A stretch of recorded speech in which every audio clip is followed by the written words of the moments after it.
സമസ്തയുടെ അടിസ്ഥാനം തന്നെ ഇവിടെ ഫൈസൽ മൗലവി സൂചിപ്പിച്ച പോലെ ആയത്തും ഹദീസും സ്ഥാനത്ത് ഉദ്ധരിക്കുക, അവർക്ക് തോന്നിയ അർത്ഥം വെക്കുക.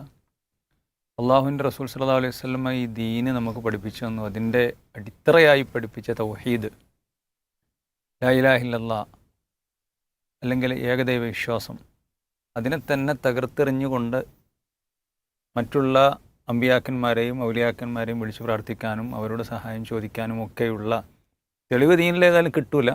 ഇത് ദുർവ്യാഖ്യാനിച്ച് ഒപ്പിച്ചുണ്ടാക്കലാണ് ഇവരുടെ അടിസ്ഥാനം തന്നെ. അതിൻ്റെ ഭാഗമായിട്ട് തന്നെയാണ് നമ്മൾ ഈ ദുർവ്യാഖ്യാനത്തെയും കണ്ടാൽ മതി. ഇവിടെ ഇപ്പോൾ നമ്മൾ സാധാരണ നിലക്ക് ഒരായത്തോ ഒരു ഹദീസോ നമ്മളത് ഓതുകയോ പറയുകയോ ചെയ്യുമ്പോൾ ഇതിന് ഇന്നതാണ് അർത്ഥം, ഇന്നതാണ് വിശദീകരണം എന്നുള്ളത് നമ്മുടെ പോക്കറ്റിൽ നിന്നോ അല്ലെങ്കിൽ നമ്മുടെ ചിന്തയിൽ ഉദിച്ചതോ അല്ലല്ലോ പറയേണ്ടത്. ഏത് മുഫസ്സിറാണ് ഈ ആയത്തിന് ഇങ്ങനെ ഒരു അർത്ഥം കൊടുത്തിട്ടുള്ളത്? മരിച്ചുപോയ മഹാന്മാരായിട്ടുള്ള ആളുകൾ അല്ലെങ്കിൽ റസൂലുള്ളാഹി സ്വല്ലല്ലാഹു അലൈഹി വസല്ലം, അമ്പിയ ഔലിയാക്കന്മാരൊക്കെ നമ്മളെ സഹായിക്കുമെന്ന് ഈ ഒരു ആയത്ത് ഒരു സാധാരണ പറയാറുണ്ട്, ഞങ്ങളാണ് ഇമാമിങ്ങളുടെ ആൾക്കാർ, ഞങ്ങളാണ് മുൻഗാമികളുടെ ആൾക്കാർ. ഇവിടെ പച്ചയായ ദുർവ്യാഖ്യാനം, അള്ളാഹുവിൻ്റെ കലാം ഓതുന്നു, തോന്നിയ അർത്ഥം വെക്കുന്നു.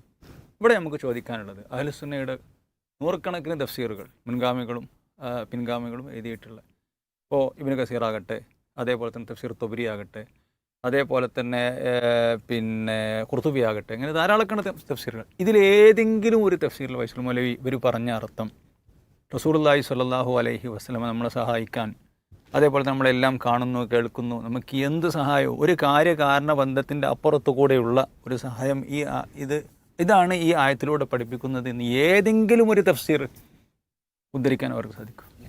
ഒരിക്കലുമില്ല.